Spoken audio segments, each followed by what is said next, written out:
Trick Williams. 6'4", 240 pounds, widely considered a top prospect for the main roster in the years to come.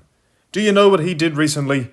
He lost to, and even more recently than that, went to a no contest with famed herbivorous dwarf and women's bathing suit enthusiast Pete Dunne. Oh my goodness, good golly.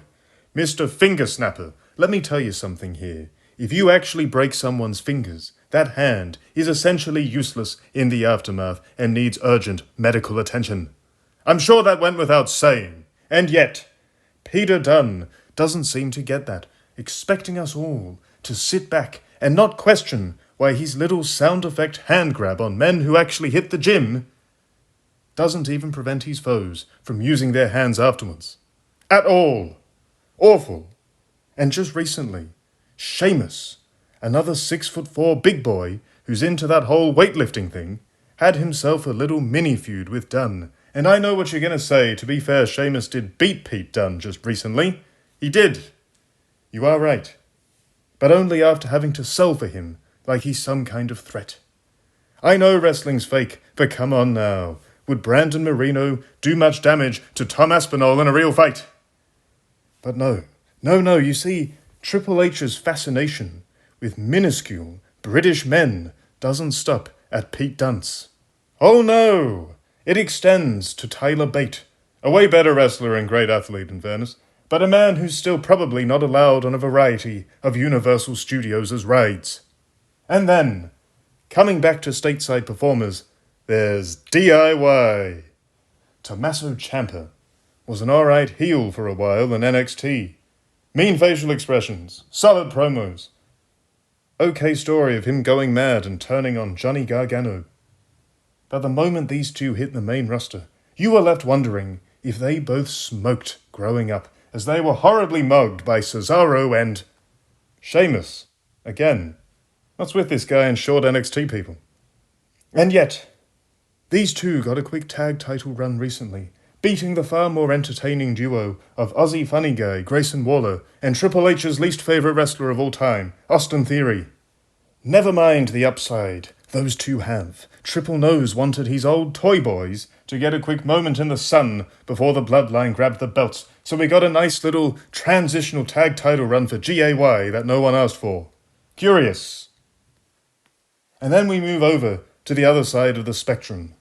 Randy Orton, a generational great, a living legend, and a very tall fellow to say the least. Randy Orton has not won at a single PLE this year. Shocking. Just shocking. And then we move up in the world to the tallest of them all, Omas. I've mentioned a few times on this channel how Omas should be an easy sell as a niche act for casual audiences, given his freaky size and appearance. He's also quite funny, and is somewhat okay at playing a big bully heel decently, based on his feuds with Bobby Lashley and Braun Strowman. Sure, he can't actually wrestle to save his life, and probably never will. But there's usually room for a giant to do his thing in the WWE historically, and be moderately over, even if his talent is non-existent. And yet, Omas, he's not even really buried as such, he just doesn't exist. The Nigerian giant is inexplicably sidelined during his prime years, and as an enormous guy, his prime years won't last. Those knees will up sticks and quit, eventually. Now, of course, there might be a little something else to do with Omas's absence, but what if it's because he dared to have not one, but two growth hormone disorders in a promotion run by a man who seemingly loves himself some Tom Holland-sized wrestlers? And then, and this is where it gets very curious, there's two tall blokes who the game actually seems to like, who are big deals on NXT and largely protected on the main roster, who've still been weirdly cut off at the knee. Let's start with one of WWE's more polarizing stars this year, Damian Priest. Senor Money in the Bank was left in mid-card hell for all of last year, with little effort to build him up for his eventual world title run. This year, WrestleMania, he cashes in on an incapacitated Drew McIntyre for a cheap scumbag heel world title win. That's fine. The Judgment Day are heels. However, despite showing no semblance of honour or decency in how he won the belt, Big Damian is suddenly a big softy with the title, throwing a big hissy fit at Backlash when those no-good, incredibly large-headed little Irishmen, Finn Balor and JD McDonough, had the audacity to help him. Opposite mid-card Jey Uso. The bizarre character change-up allowed super goth powerhouse Damian Priest to go from moderately colourful, menacing heel to unsure of himself idiot in the blink of an eye, with his whole title run rendering him an insecure, awkward champ who frequently fluked his way into holding onto a belt he clearly was not worthy of. Not exactly a great look, is it? And since then, sure, he's shown some good fire as a babyface post-SummerSlam, and both him and Rhea Ripley are very good, but this new, jobber version of the Judgment Day are not convincing menaces for them to overcome as newly valiant babyfaces. My goodness me, look at JD McDonough's head. I know it's old to make fun at this point, but that is just ridiculous. It's like Jay Leno knocked up Reese Witherspoon right by that nuclear testing ground in that The Hills Have Eyes remake. Oh, anyway. And then, there's the man Priest recently lost the gold to. Gunther, or Gunther, depending on who you ask.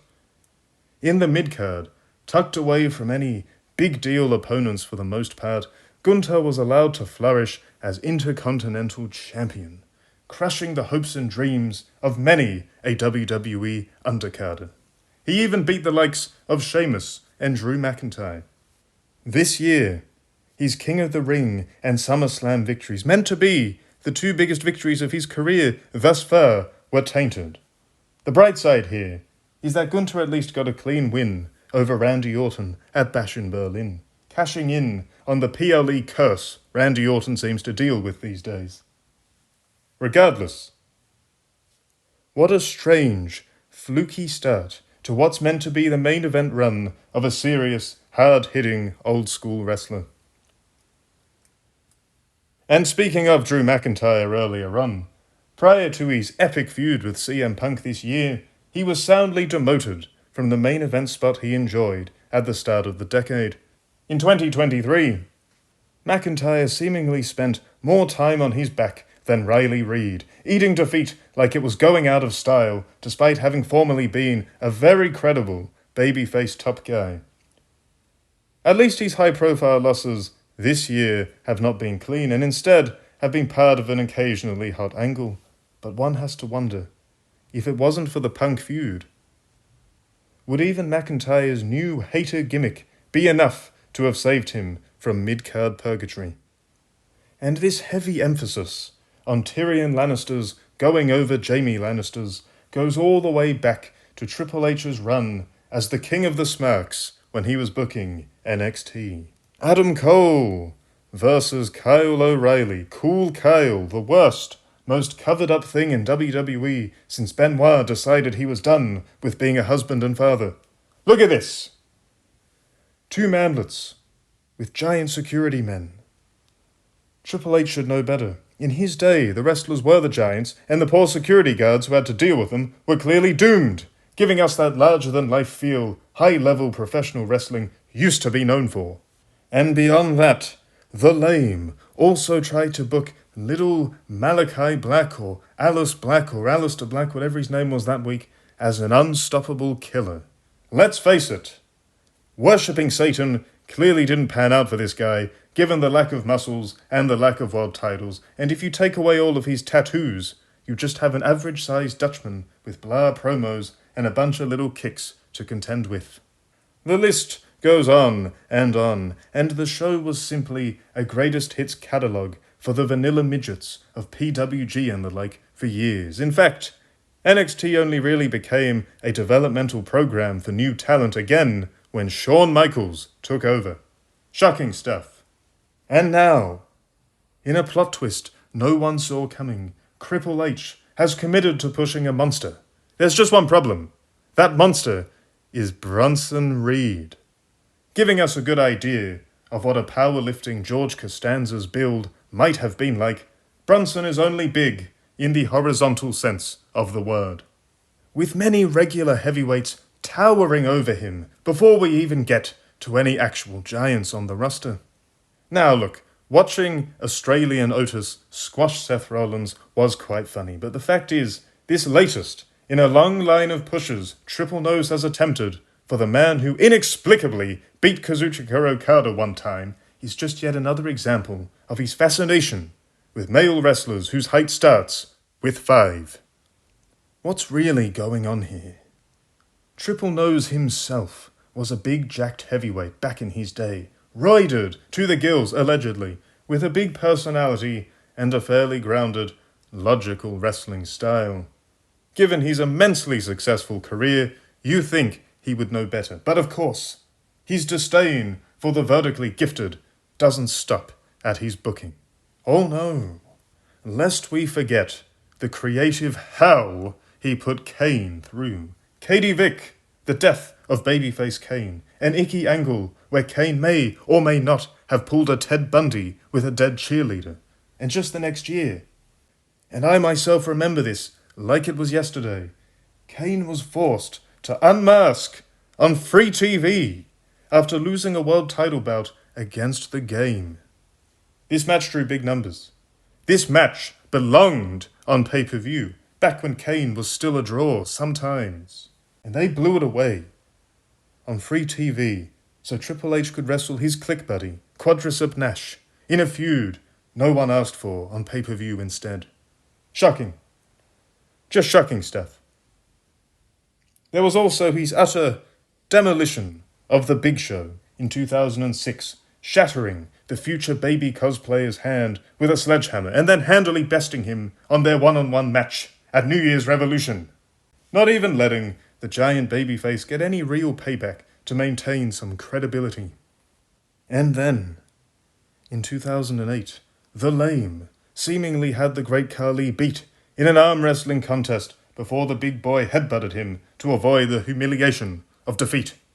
Oh, and then he beat Great Khali at SummerSlam as well around that time. It's actually several months of Triple H trying to be a babyface, demolishing exciting talents people actually wanted to see, like Randy Orton and Jeff Hardy. All while ratings just shockingly didn't blow up at all, with him on top yet again, pretending Vladimir Kozlov could be his new main event nemesis. Great. Just great. Oh, well, look. Don't you look at the time. I have myself a plane to Amsterdam to catch. I might just never come back. You all just remember, though, there's one more member probably coming to the new bloodline very soon. Hikuleo, 6'9", which is basically 8 foot when he was in Japan. Once the bloodline angle settles, Hikuleo, if you're watching, which you're not and never will, good luck, big man. You're gonna need it.